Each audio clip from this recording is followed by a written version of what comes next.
Hey, if you wonder how we can check the sleep data on the Xiaomi Watch S3, it's really simple.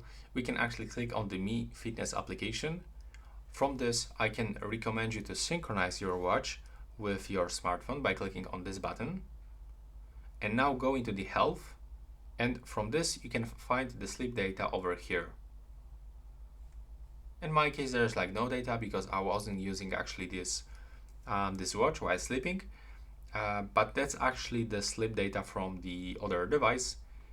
But if you are currently using only this watch, you can actually go over here, check the day, week, month. And also, you can switch between the different months and years. And by clicking here, you can add data manually. So for example, you can set when you fell asleep or when you woke up. And when you go into the settings, you can set, for example, the sleep duration goal by clicking here. And that's how it looks right now. Please subscribe to my channel and see you in the next one.